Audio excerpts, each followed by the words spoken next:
Board की तैयारी में बहुत ही मेहनत के साथ, जुनून के साथ लगे हुए होंगे। चलिए स्टूडेंट्स, तो आपकी तैयारी को और भी चरो चांद लगाने के लिए, आपकी तैयारी को और भी अच्छा बेहतर बनाने के लिए आज मैं लेके आऊँ क्लास 12 की भौतिक विज्ञान की बहुत इंपॉर्टेंस मुझे। जैसा कि आपको स्क्रीन पर देखने को पहले मिल रहा होगा कि कक्षा 12 भौतिक विज्ञान 2025 बोर्ड परीक्षा के लिए आपके लिए बहुत इंपॉर्टेंट होगा। लिखा हुआ कि मात्र 50 टॉपिक पढ़ लो और 2025 की बोर्ड परीक्षा पाठ।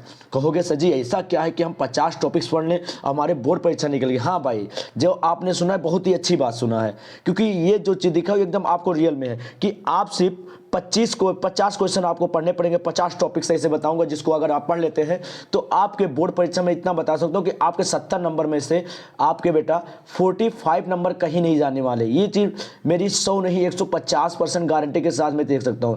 आपको सर जी 45 से क्यों 25 क्यों नहीं? बेटा 25 क्यों नहीं कह सकते? क्योंकि 25 नंबर का बेटा आपके फिजिक्स में अगर बात किया जाए भौतिक विज्ञान में तो लगभग 25 क्वेश्चन का नंबर का बेटा जो आपका न्यूमेरिकल रख लेता है। 20 से 25 नंबर आपका न्यूमेरिकल रख सकता है, तो उसमें तो हम नहीं बता सकते। लेकिन आपके जो टॉपिक्स जो थ्योरी वाइज पूछे जा सकते हैं उसके लिए 50 टॉपिक अगर आप पढ़ लेते हैं तो आपके 70 में से 45 नंबर कहीं नहीं जाने वाले हैं। तो चलिए हम आपकी देखते हैं कि आखिर वो 70 टॉपिक कौन कौन से हैं। तो चलिए स्टूडेंट, बिना टाइम वेस्ट किए ले चलते हैं आपको वीडियो पे। तो सबसे पहले लिखा जैसे बेटा आपको पता है कि भौतिक विज्ञान हमारे इंटर का बेटा 2 भागों में डिवाइड है, भाग 1 और भाग 2। तो आज हम बात करेंगे बेटा सिर्फ भाग 1 के, मतलब हम दोनों मिला के 50 क्वेश्चन लेके आएंगे। 25 क्वेश्चन भाग 1 के, 25 क्वेश्चन आपके लेके आएंगे भाग 2 के। तो आज हम भाग 1 के लेके आए पार्ट 1 के 25 क्वेश्चन। तो भाग 1 में सबसे पहला क्वेश्चन लिखा हुआ कूलाम का नियम। बेटा सबसे पहला चैप्टर हमारा यही है स्थिर वैद्युतिकी। तो स्थिर वैद्युतिकी में आप पढ़ते हो बेटा कूलाम का नियम। जैसे आपको मैं थोड़ा बहुत हिंट देता हूं कोई भी क्वेश्चन में, बेटा आप कूलाम का नियम पढ़ते हो। कूलाम ने दो पिंडों के बीच लगने वाले आकर्षण और प्रतिकर्षण बल के संबंध में एक नियम, जैसे कूलाम का नियम कहते हैं बेटा। यानी अगर दो आवेश Q1 और Q2 हैं तो इनके मध्य जो लगने वाला आकर्षण और प्रतिकर्षण बल होता है उसी को हम कूलाम का नियम बोलते हैं। ठीक है बेटा, डायरेक्ट फार्मूला याद रखिएगा, F = होता है बेटा Q1 × Q2 अपॉन में R स्क्वायर। कहोगे सर जी के क्या होता है बेटा? के यहाँ पे एक कांस्टेंट है जिसकी वैल्यू बेटा फिक्स होती है 9 × 10⁹। अगर आप मात्रा निकालोगे तो न्यूटन मीटर स्क्वायर प्रति कूलाम स्क्वायर। चलिए, आशा है कि आपको वीडियो सही लगी होगी। बेटा ये निर्वात के लिए होता है इसका मान, अगर माध्यम बदलता रहेगा तो इसका मान भी चेंज होता रहता है। बस इतना रखिए कि के का जो मान होता है बेटा वो 0 और 1 के बीच होता है। ठीक है, चलिए आज दूसरा है विद्युत द्विध्रुव आघूर्ण क्या होता है। आप लोग पढ़े होंगे डायपोल, इलेक्ट्रिक डायपोल, विद्युत द्विध्रुव आघूर्ण। बेटा मान लीजिए कि कोई एक आवेश है, मान लीजिए विद्युत द्विध्रुव आघूर्ण। देखिए बेटा विद्युत द्विध्रुव आघूर्ण क्या होता है बेटा कि कोई एक आवेश तथा उन दोनों आवेशों के बीच लगने वाला बीच की जो दूरी होती है उसके गुणनफल को हम विद्युत द्विध्रुव आघूर्ण कहते हैं। चलिए आखिर दूसरा क्वेश्चन, तीसरा क्वेश्चन है बेटा, ये याद रखेंगे बेटा। इसमें सबसे ज्यादा अगर इंपॉर्टेंट बात करें तो ये आपके लिए इसको स्टार लगा दिए। ये जो आपका है ये बहुत स्टार है। इसको मान लीजिए कि कूलाम का नियम अक्सर पूछा जाता है, अगर आप न्यूमेरिकल पॉइंट ऑफ व्यू से या फिर लेंदी थ्योरी वाइज भी पूछा जा सकता है। दूसरा क्वेश्चन आप तैयार कर सकते हैं विद्युत द्विध्रुव आघूर्ण। इतना इंपॉर्टेंट नहीं, फिर भी आप देख सकते हो कोई एक आवेश है, दोनों आवेशों के बीच की जो दूरी होती है उसी के गुणनफल को हम विद्युत द्विध्रुव आघूर्ण कहते हैं। अगली बात करेंगे बेटा विद्युत बल रेखाएं क्या होती हैं। तो बेटा ये कैसी रेखाएं होती है जो कि काल्पनिक होती दिखाई नहीं देती है बेटा। ये हमेशा बेटा धनावेश से लेकर ऋणावेश की ओर गमन करती है। ये हम बात करें विद्युत बल रेखाओं की करें बेटा। दो विद्युत बल रेखाएं होती कभी भी एक दूसरे को नहीं काटती। इसकी खोज किसने की थी? आपको कमेंट में बताना कि विद्युत बल रेखाओं की खोज किसने की थी। ये भी बेटा इंपॉर्टेंट लगभग पूछ लिया जाता है। विद्युत बल रेखाएं क्या, विद्युत बल रेखाओं के गुण क्या होते हैं, ये चीज आप तैयार रखिएगा। नेक्स्ट क्वेश्चन दिया हुआ है हमारा चौथा क्वेश्चन है, बहुत इंपॉर्टेंट है। विद्युत द्विध्रुव के कारण अच्छे नहीं बेटा, अच्छी है। यहाँ पे आप अच्छे नहीं, इसको अक्षीय कर लीजिए, अक्षीय। यानी विद्युत द्विध्रुव के कारण अक्षीय और निरस्तीय स्थिति पर विद्युत क्षेत्र की तीव्रता मोस्ट इंपॉर्टेंट। आप इसको बेटा मोस्ट इंपॉर्टेंट डबल स्टार लगा लीजिए, क्योंकि विद्युत द्विध्रुव के कारण या तो अच्छी स्थिति या तो निरस्तीय स्थिति हर बार पूछ लिया जाता है बेटा। डायरेक्ट के लिए वो बात करें तो मान लीजिए ये विद्युत द्विध्रुव के लिए अगर फार्मूला निकालोगे तो उसके निकलता है E = K 2P/R³। 2P/R³। ये हमारा अच्छे से दिखेगा। अगर निरक्षीय बात करेंगे तो यहाँ से सिर्फ 2 हट जाएगा बस, यानी K × P/R³। आपको पता है कि एक कांस्टेंट जिसकी वैल्यू 9 × 10⁹ न्यूटन मीटर प्रति किलोग्राम फिक्स होती है। चलिए नेक्स्ट देते हैं बेटा गॉस की प्रमेय। आप लोग पता हो बेटा गॉस की प्रमेय, तो आप लोग पता ही होंगे कि φ = Q/ε0। φ = Q/ε0 मतलब गॉस ने क्या कहा था कि किसी बंद पृष्ठ से होकर गुजरने वाला जो आवेश होता है उसी के बंद जो होता है आवेश जो होता है वो 1/ε0 का गुना होता है, यानी φ = Q/ε0। चलिए ये भी इंपॉर्टेंट, ये क्वेश्चन बहुत इंपॉर्टेंट है बेटा। आप इस पर डबल स्टार इस पे भी करिए। अनंत विस्तार के तार के कारण किसी बिंदु पर विद्युत क्षेत्र की तीव्रता, यानी जब गॉस की प्रमेय के अनुप्रयोग है, गॉस की प्रमेय होते हैं उसके हम 3 अनुप्रयोग पढ़ते हैं बेटा। कितने अनुप्रयोग पढ़ते हैं? 3 पढ़ते हैं। पहला हम पढ़ते हैं अनंत विस्तार के तार के कारण किसी भी बिंदु पर विद्युत क्षेत्र की तीव्रता। दूसरा हम पढ़ते हैं बेटा समतल चादर के बारे में पढ़ते हैं, मतलब समतल चादर अगर है तो उसके कारण विद्युत क्षेत्र की तीव्रता कैसे निकालोगे। तीसरा हम पढ़ते हैं किसी गोलीय ठोस गोलीय कोष के कारण पढ़ते हैं। तो ये पहला वाला जो है अनंत विस्तार के समतल चादर के विद्युत क्षेत्र की तीव्रता मोस्ट इंपॉर्टेंट, इसको आप लोग देख लीजिएगा। फिर है बेटा विद्युत विभव, विभव तथा विभवांतर क्या होता है। इंपॉर्टेंट ये भी है कि विद्युत विभव क्या होता है, विभवांतर क्या है। बेटा ये चीज जानिए कि एक लाइन में कि एकांक आवेश को अनंत से लाने तक, किसी बिंदु तक लाने में जो कार्य करना पड़ता है बेटा, वही हमारा क्या कहलाता है, विद्युत विभव या फिर विभवांतर कहलाता है। विद्युत विभव को हम 20 से लिखते हैं, ये होता है बेटा W/Q0। Q0 मतलब अगर आवेश को 1 कर दिया जाए तो जो कार्य करना पड़ेगा बेटा वही हमारा क्या कहलाएगा, विभव कहलाएगा। बेटा विभव या फिर विभवांतर दोनों का मात्रक फिर एक ही होता है, वो होता है वोल्ट। क्या होता है बेटा, वोल्ट। इसका भी बेटा आप लोग बीमा भी निकाल सकते हैं, क्योंकि देखो B=W/Q होता है बेटा। कार की बीमा आपको पता है ml/2 कूलाम की 80 होती है, आप उसको काटोगे तो कितना आएगा, ml/2 e⁻³ चलिए बात करते हैं नेक्स्ट क्वेश्चन। अगला लिखा विद्युत ध्रुवीय का अच्छी स्थिति में विद्युत विभव। बेटा अभी तक हमने बात किया था विद्युत ध्रुवीय का अच्छी स्थिति में विद्युत क्षेत्र की तीव्रता। यहाँ हम तीव्रता की बात नहीं कर रहे हैं, यहाँ पे ध्यान दीजिए हम विद्युत विभव की बात कर रहे हैं, ठीक है। तो आप विभव के फार्मूले से यहाँ पे अच्छी निश्चित में विद्युत विभव निकालेंगे। देख लीजिएगा आप लोग विभव प्रवणता क्या होता है। चलिए बताइए कि आखिर विभव प्रवणता क्या होता है, कौन बताएगा बेटा, विभव प्रवणता क्या होता है।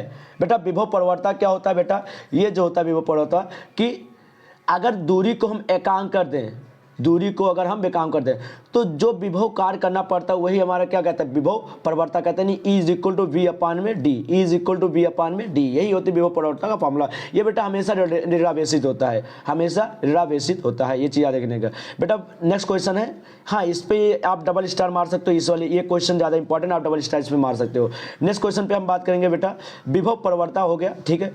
आप बात करते हैं संधारित्र। चलिए बताइए संधारित्र क्या है, आप लोग पढ़े होंगे संधारित्र मतलब यह एक ऐसी युक्त है जिसका आकार बने बिना हम बेटा आवेश धारण करने की क्षमता को घटा सकते हैं या फिर बढ़ा सकते हैं, ये संधारित्र है। बेटा संधारित्रों का समायोजन, बेटा संधारित्रों का समायोजन हम 2 प्रकार से करते हैं। कितने प्रकार से करते हैं बेटा, 2 प्रकार से करते हैं। बेटा एक श्रेणी क्रम समायोजन, एक समांतर क्रम समायोजन। जब श्रेणी क्रम में जोड़ते हैं तो 1/C = 1/C1 + 1/C2 होता है।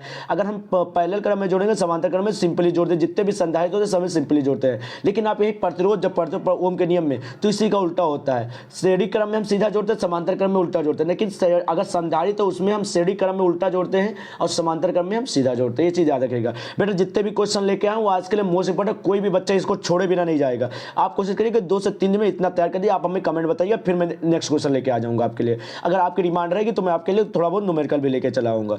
अगला क्वेश्चन है बेटा समांतर प्लेट संधारित्र की धारिता, मोस्ट इंपॉर्टेंट। बेटा इस पे ट्रिपल स्टार मारिए, ट्रिपल स्टार। बेटा समांतर प्लेट संधारित्र की धारिता लगभग क्वेश्चन देखने को मिल जाता है कि समांतर प्लेट संधारित्र की धारिता क्या होती है, ठीक है। चलिए ओम का नियम क्या होता है, चलिए ओम का नियम बताइए। ओम का नियम सब लोग पढ़े हो हाई स्कूल में, ओम का नियम B = IR, कुछ भी क्वेश्चन बता देने बेटा जो थोड़ा इजी है, इजी क्या बोला जाए बेटा, जो जल्दी हो जा रहा है उसको बताए, जिसमें ज़्यादा समय लगता है उसमें हम समय नहीं ले, क्योंकि अगर हम सभी क्वेश्चन को ऐसे बताने लगेंगे तो वीडियो बहुत ही लेंदी हो जाएगा इस कारण, क्योंकि वीडियो को भी जानते हैं आपके पास जब लेंदी हो जाए तो आपको वीडियो देखने में मज़ा नहीं आएगा, इसीलिए।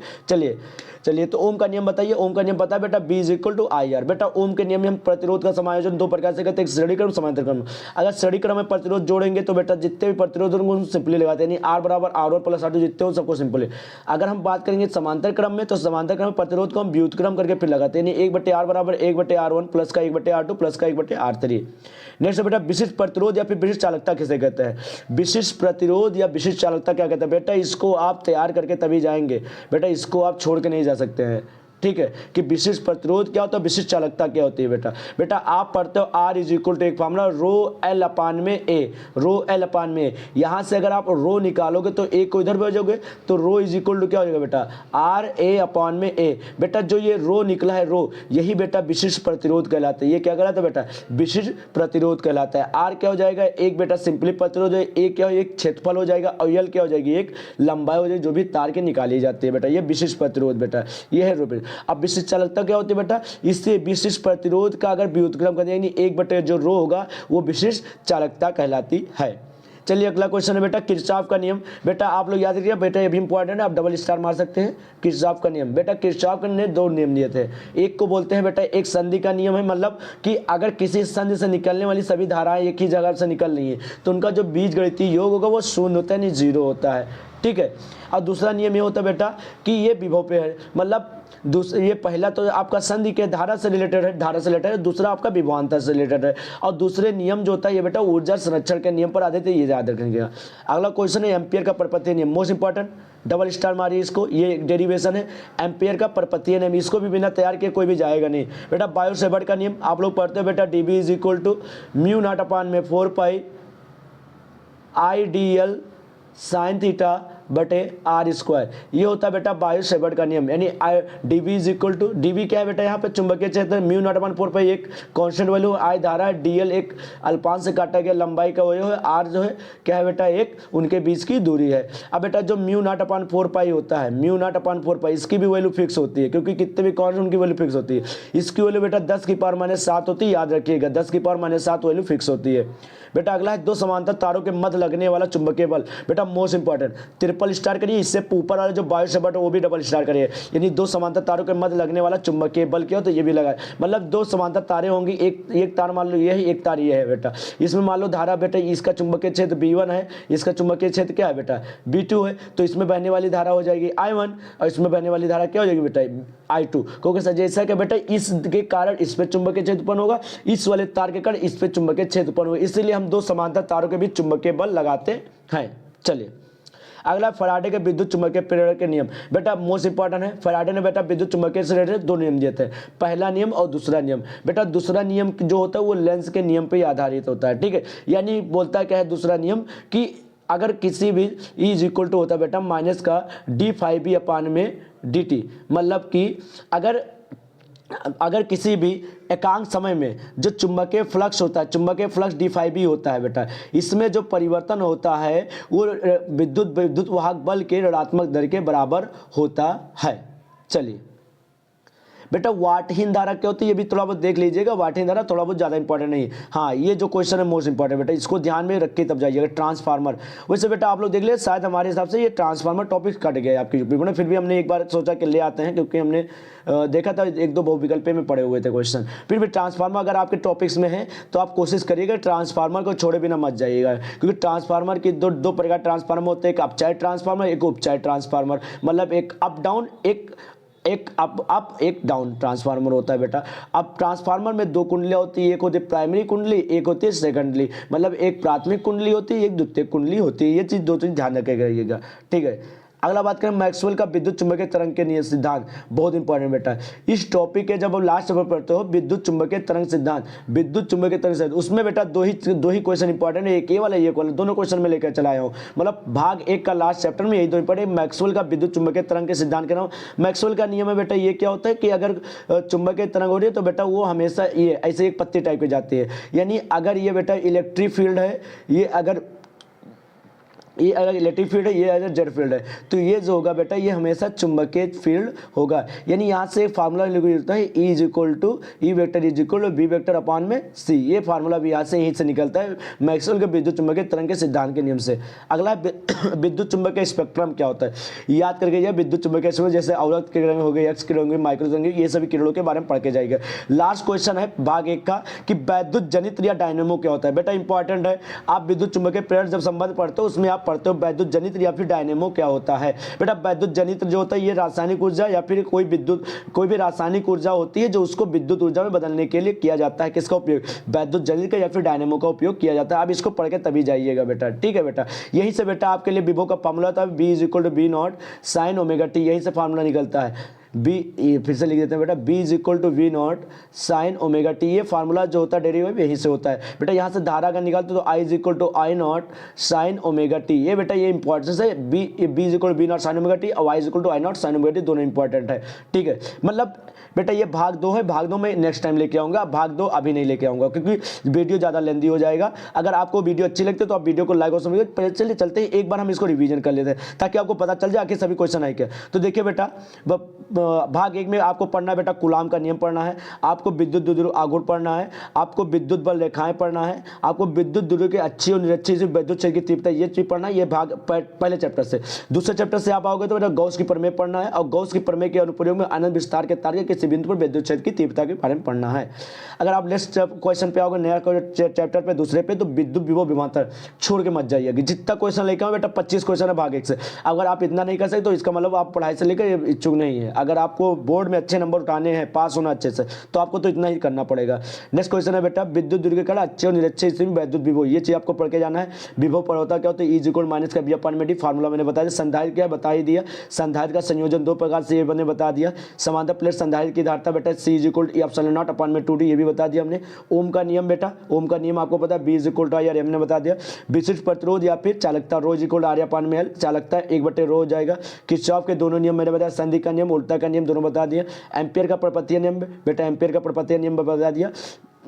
बाय-सेवर्ट का नियम भी बेटा हमने आपको बताया, ये चीज पढ़ के जाना है। दो समांतर तारों के मध्य लगने वाला चुंबकीय बल, फैराडे के विद्युत चुंबकीय प्रेरण के नियम आपको पढ़ के जाना है। वाटिन धारा पढ़ के जानी है, ट्रांसफार्मर पढ़ के जाना है, मैक्सवेल का विद्युत चुंबकीय तरंग सिद्धांत और विद्युत चुंबकीय स्प्रेरण, और लास्ट है विद्युत जनित या डायनेमो। बेटा ये 25 क्वेश्चन आपको तैयार करके जाना है। अगर आपको ये क्वेश्चन का आंसर नहीं मिल रहा है तो आप हमें कमेंट कर में बताइए, हम आपको ये क्वेश्चन का आंसर भी लेकर चले आएंगे वीडियो पे बेटा, ठीक है। हम बोर्ड पे आपको ये क्वेश्चन का आंसर हर एक क्वेश्चन को एक्सप्लेनेशन के साथ में दे दीजिए, लेकिन आप जब कमेंट देंगे अधिकतर संख्या में तब फिर ये क्वेश्चन ला पाएंगे, क्योंकि जब बच्चों की डिमांड है तब क्वेश्चन बनाने में भी आसानी रहेगी, ठीक है। तो अगर आपको वीडियो अच्छी लगती है तो आप वीडियो को लाइक और सब्सक्राइब कीजिए, और अगर आपके संपर्क में कोई भी वीडियो यूपी बोर्ड से तैयारी कर रहा है 12 से, तो आप उसको ये वीडियो सेंड करिए, ताकि आपके साथ वो बच्चा भी आपसे